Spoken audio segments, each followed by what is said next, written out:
اعوذ باللہ من الشیطان الرجیم بسم اللہ الرحمن الرحیم للفقراء الذین، فقراء ہوتے ہیں محتاج، مسکین، ٹھیک ہے، ہارے ہوئے لوگ، سفید پوش لوگ. للفقراء الذین، اور محتاجوں کے لیے وہ جو احصروا، جو روک دیے گئے، فی سبیل اللہ، اللہ کی راہ میں، لا یستطیعون، نہیں وہ استطاعت رکھتے، ضرباً چلنے پھرنے کی، فی الارض زمین میں، یحسبوہم الجاہل، اور گمان کرتا ہے جاہل ان کو، اغنیاء کہ وہ غنی ہیں، من التعفف، اور وہ سوال سے بچتے ہیں.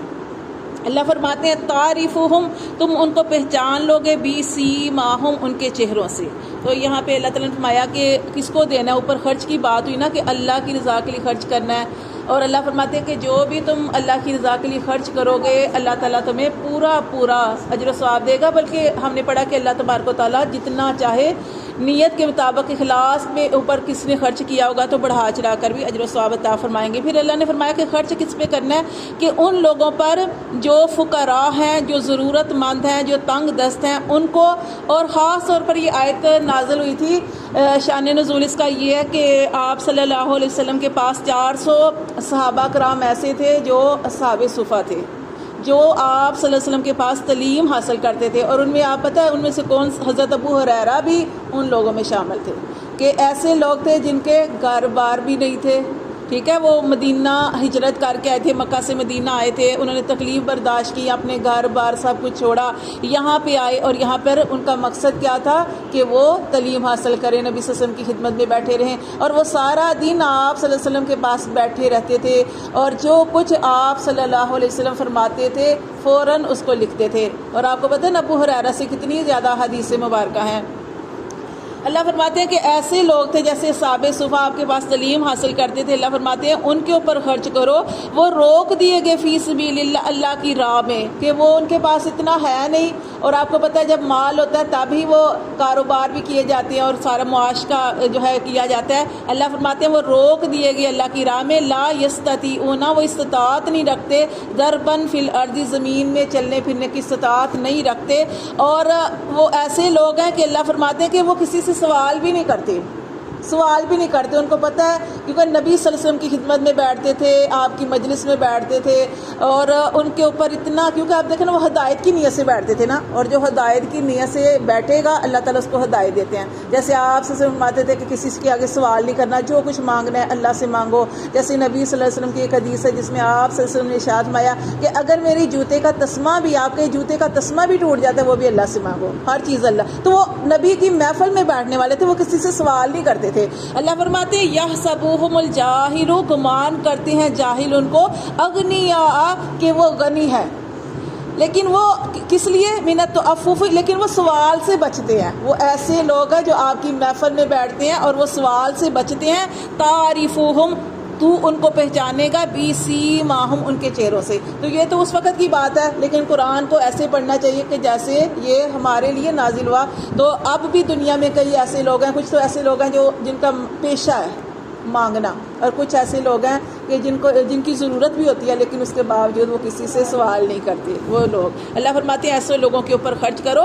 لا یسألون الناس، وہ نہیں سوال کرتے لوگوں سے، الحافا، لپٹ کر، وہ لوگوں سے لپٹ کر سوال نہیں کرتے. وما تنفقوا من خیرین، اور اللہ تعالیٰ پھر بار بار فرما رہے ہیں کہ جو بھی تم خرچ کرو گے اپنے مال میں سے، فإن اللہ بہ علیم، اللہ اس کو خوب جانتا ہے.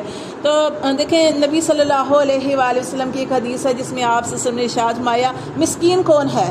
مسکین وہ نہیں جو ایک یا دو لقموں کے لیے مانگتا رہتا ہے، بلکہ مسکین وہ ہے کہ جو اتنا مال نہیں پاتا کہ جس سے اس کی ضروریات پوری ہوں، لیکن پھر بھی وہ سوال نہیں کرتا، پھر بھی وہ سوال سے بچتا ہے. وہ مسکین ہے. ایسے ہارے ہوئے لوگ، تنگ دست لوگ، ایسے لوگوں کو دینا چاہیے. اللہ فرماتے ہیں الذین ینفقون اموالہم، اور وہ لوگ جو خرچ کرتے ہیں اپنے مال، باللیل، راتوں کو بھی، والنہار، اور دن کو بھی، سرًا، چھپ کر بھی، وعلانیۃ، اور علانیہ طور پر بھی، فلہم اجرہم، تو ان کے لیے اجر ہے، عند ربہم، ان کے رب کے پاس، ولا خوف علیہم ولا ہم یحزنون، نہ ہی ان پر کسی قسم کا خوف ہوگا اور نہ ہی وہ غمگین ہوں گے. تو یہاں پہ بھی اللہ تعالیٰ نے بتایا کہ مال جو ہے کس طریقے سے خرچ کر سکتے ہیں. وہ لوگ جو اپنے مال خرچ کرتے ہیں رات کو بھی، دن کو بھی، چھپ کے بھی، ظاہرہ طور پہ بھی، تو یہ سارے طریقوں سے بھی آپ مال خرچ کر سکتے ہیں۔ وہ تو سب سے بہترین میں نے آپ کو بتایا تھا کہ چھپ کے دینے کا اجر و ثواب جو ہے وہ زیادہ ہے۔ اللہ فرماتے ہیں جو اللہ کی رضا کے لیے اس طریقے سے مال خرچ کرتے ہیں ان پر نہ خوف ہوگا اور نہ ہی وہ اداس ہوں گے۔ پھر اللہ تعالیٰ نے آگے فرمایا کہ اللہ سینہ یاکلون الربا، اور وہ لوگ جو کھاتے ہیں سود، لا یقومون نہیں وہ کھڑے ہو سکیں گے، الا مگر کما مانند اس کی، یقوم الذی کہ جس کو، مانند اس شخص کی کہ وہ جو جس کو چھوا ہو، یتخبطہ الشیطان شیطان نے اس کے حواس باختہ کر دیے ہوں من المس چھونے سے۔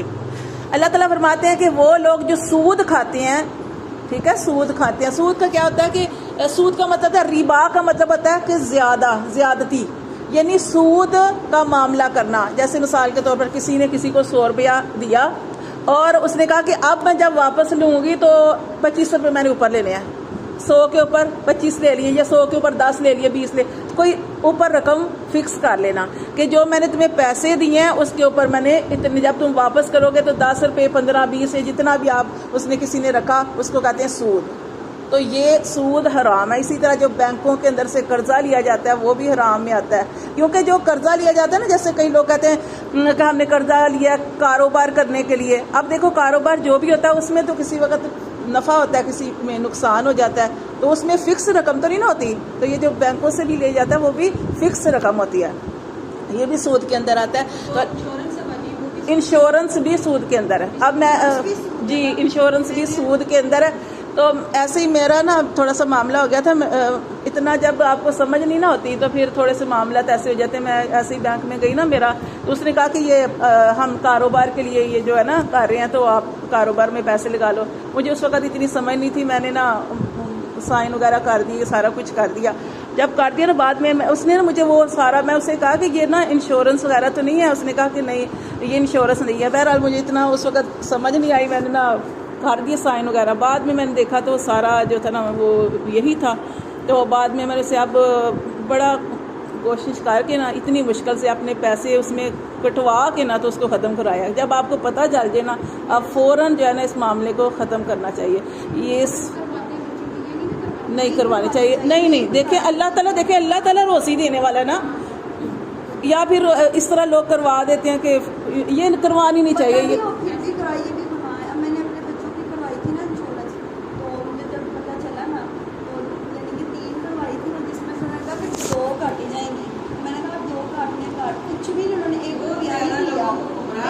ہاں جی ہاں ٹھیک ہے کوئی بات نہیں، تو لیکن یہ ہے کہ یہ جب آپ کو پتہ چل جائے نا، دیکھیں اسی کے بارے میں ہم پڑھ رہے ہیں کہ اللہ تعالیٰ فرماتے ہیں کہ اللہ سینہ یاکلون ربا، کہ جو لوگ سود کھاتے ہیں، سودی کاروبار کرتے ہیں، لا یقومون نہیں وہ کھڑے ہو سکیں گے، الا کما یقوم الذی لیکن مانند اس شخص کی وہ جو یتخبطہ الشیطان کہ جس کو چھونے سے حواس باختہ کر دیا اس شیطان نے، من المس چھونے سے۔ یعنی کہ دیکھیں نا حدیث میں آتا ہے، نبی صلی اللہ علیہ وسلم نے ارشاد فرمایا کہ جب آپ سے معراج پہ گئے نا تو آپ صلی اللہ علیہ وسلم نے کچھ ایسے لوگ دیکھے کہ جن کے پیٹ بڑے بڑے کمروں کی مانند تھے۔ کمرے کتنے بڑے ہوتے ہیں، اتنے پیٹ کے بڑے بڑے کمروں کی مانند، اور حدیث میں آتا ہے کہ ان کے اندر سانپ ان کو ڈسیں گے۔ وہ اٹھ کے کھڑے ہونے کی کوشش کرتے ہیں لیکن وہ پھر گر جاتے ہیں، پھر کھڑے ہوتے ہیں پھر گر جاتے ہیں، ایسے آپ نے دیکھا۔ تو یہ جو ہے نا یہ ایسے ہی ہیں کہ ان کے پیٹ حدیث میں آتا ہے کہ اتنے بڑے ہوں گے کہ یہ جیسے یہاں پہ مثال دی نا اللہ تعالیٰ نے کہ جیسے کسی کے اوپر جن آ جائے اور اس کو جن جو ہے وہ اس کے اوپر اثر کرے تو وہ شخص کیسی حرکتیں کرتا ہے، اس کو نہیں پتا کہ وہ دوڑ ہے یا کیا کر رہا ہے یا کیا نہیں کر رہا۔ تو اللہ فرماتے ہیں کہ سود کھانے والا جو ہے اس کا بھی یہی معاملہ ہوگا، سود لینے والا، دینے والا، وہ جاتے ہیں نا رشوت، ہاں جی، تو وہ سارا معاملات کرنے، یہاں تک کہ لکھت پڑھت کرنے والے وہ بھی یہ سارا چیز اس کے اندر آ جاتے ہیں۔ تو اللہ تعالیٰ نے اس چیز سے منع فرمایا۔ نبی صلی اللہ علیہ وسلم نے ارشاد فرمایا کہ سود کے 73 گناہ ہے، 73۔ اور سوچیں سب سے ہلکا گناہ آپ نے فرمایا اپنی ماں کے ساتھ زنا کرنا ہے، 73 گناہ ہے۔ تو یہ دیکھیں جب آپ کو یہ بات پہنچے تو فوراً یہ معاملات جو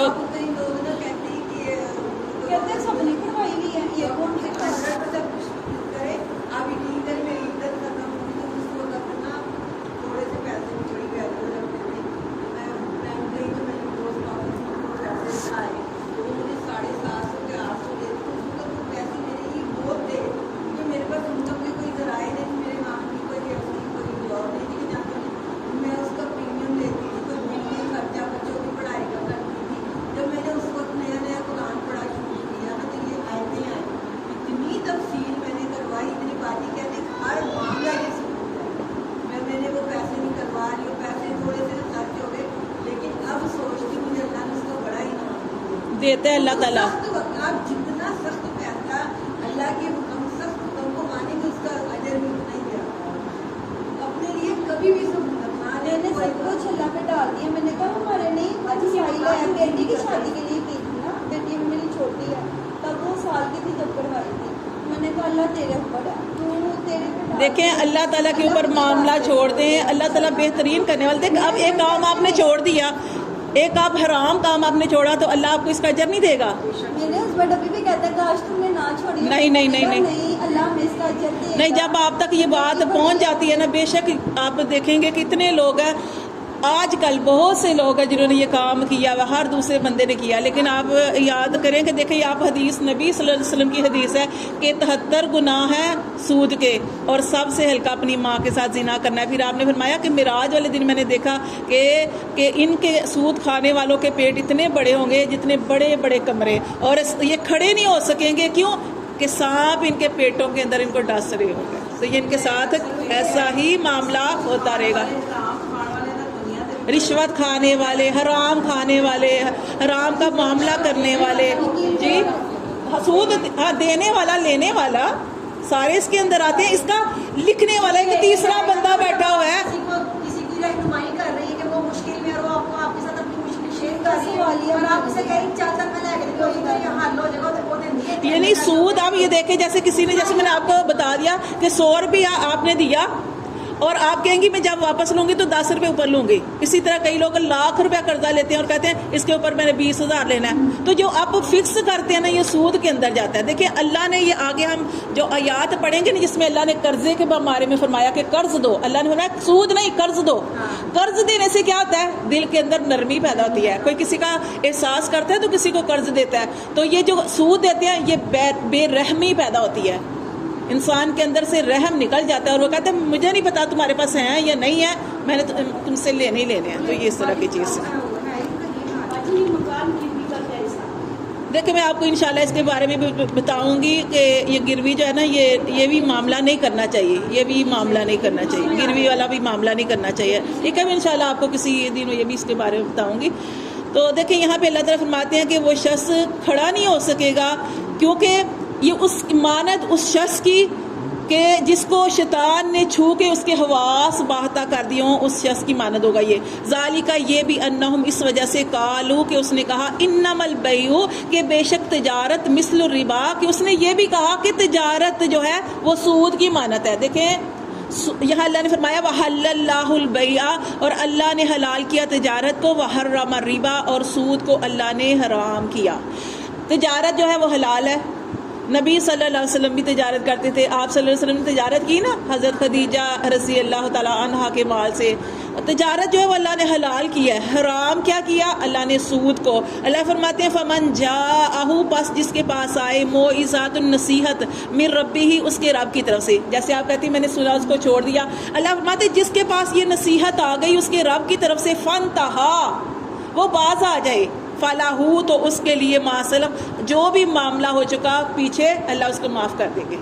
وَأَمْرُهُ, اور اس کا معاملہ الاللہ, اللہ کی طرف ہے. وَمَنْ عَادَ, اور جو لوٹے, جو ویسا ہی کرے, اب اس کو پتہ بھی چل گیا, پھر وہ کہتے پھر وہ اسی طرح کر رہا ہے, اس کا اپنے معاملات کو نہیں چھوڑ رہا. فَأُولَئِكَ, پس یہی لوگ ہیں, اصحاب الناری, ساتھی ہوں گے آگ کے, ہم فیہا خالدون, اس میں وہ ہمیشہ رہیں گے. دیکھیں میں نے آپ کو زکوٰۃ کے بارے میں بتایا تھا نا کہ اللہ تعالیٰ بھی ہمیں قرآن کے اندر بھی فرماتے ہیں, اور نبی صلی اللہ علیہ وسلم کی حدیث مبارکہ سے بھی پتہ چلتا ہے کہ مال ہے تو آپ کو زکوٰۃ دینی پڑے گی. ایسے ہی قیامت والا دن ہوگا تو کوئی جس نے زکوٰۃ نہیں دی ہوگی, مثال کے طور پر جس نے اپنے اونٹوں میں سے زکوٰۃ نہیں دی ہوگی, جیسے ہم نے سالبہ کا پڑھا, تو اونٹوں میں سے زکوٰۃ نہیں دی ہوگی, بکریوں میں سے زکوٰۃ نہیں دی ہوگی, تو قیامت والے دن اگر ان کے اوپر زکوٰۃ بنتی تھی, انہوں نے نہیں دی, تو وہ جانور ان کے اوپر ہوں گے, اور جانور ان کے کندھوں کے اوپر ہوں گے, اور ان کے بوجھ تلے وہ دب رہے ہوں گے, اور محمد صلی اللہ علیہ وسلم نظر آئیں گے, اور ان کو واضح دیں گے کہ اے محمد صلی اللہ علیہ وسلم ہمیں بچائیں. تو آپ صلی اللہ علیہ وسلم کیا فرمائیں گے, آپ صلی اللہ علیہ وسلم فرمائیں گے میں نے تو تمہیں دنیا میں یہ پیغام پہنچا دیا تھا کہ اپنے مالوں میں سے زکوٰۃ دو, اب میں کیا کروں,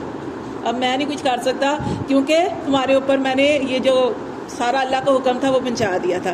تو یہاں پہ اللہ تعالیٰ نے یہاں پہ کھول کے بیان کیا کہ اللہ تعالیٰ فرماتے ہیں کہ یمحق اللہ الربا، کہ اللہ تو سود کو مٹاتا ہے، اس کو مٹانا چاہتا ہے، ویربی صدقات، اور اللہ بڑھاتا ہے صدقات کو۔ اب ظاہر دیکھیں آپ کہ جب آپ دیتے ہیں کسی کو رقم دیتے ہیں، آپ 100 روپیہ بھی دے رہے ہیں، آپ اس کے اوپر فکس کر لیتے ہیں کہ مجھے 20 روپے یا 25 روپے میں نے تم سے لینے ہیں۔ اب آپ کو کیا لگتا ہے کہ وہ آپ کو لگتا ہے نا کہ وہ ہمارا مال بڑھ رہا ہے، لیکن وہ بڑھتا نہیں ہے۔ اللہ فرماتے ہیں بڑھاتے کس سے؟ اللہ تعالیٰ تمہارے صدقات سے۔ تمہیں لگتا ہے صدقات دینے سے ظاہر لگتا ہے کہ تمہارا مال کم ہو گیا ہے، لیکن اللہ فرماتے ہیں کہ نہیں، وہ کم نہیں ہوا، اس میں برکت بڑھ جاتی ہے تمہارے مال میں، تمہاری ضروریات جو ہے زندگی کی وہ پوری ہوتی ہیں، اللہ تعالیٰ تمہارے کاموں میں آسانی اور برکت جو ہے وہ نازل کر دیتی ہے۔ لیکن جیسے ہی تم سود دیتے ہو تو سود سے کیا ہوتا ہے؟ ہو سکتا ہے کوئی بیماری آ جائے، کوئی آپ بڑی مشکل پریشانی میں پھنس جائیں، کوئی موت ہو جائے، تو اللہ معاف کرے، یہ اس کام سے بچنا چاہیے۔ اللہ کا جو حکم آپ تک پہنچ گیا اس پر عمل کی نیت کرنی چاہیے، اور اگر آپ نہیں کریں گے، جیسے کہ یہاں بھی پتہ چل گیا کہ اب آپ کو پتہ چل گیا، تو آپ نے اس کام سے رکنا ہے، جو بھی یہ کام کر رہے ہیں اس کام کو چھوڑ دینا ہے۔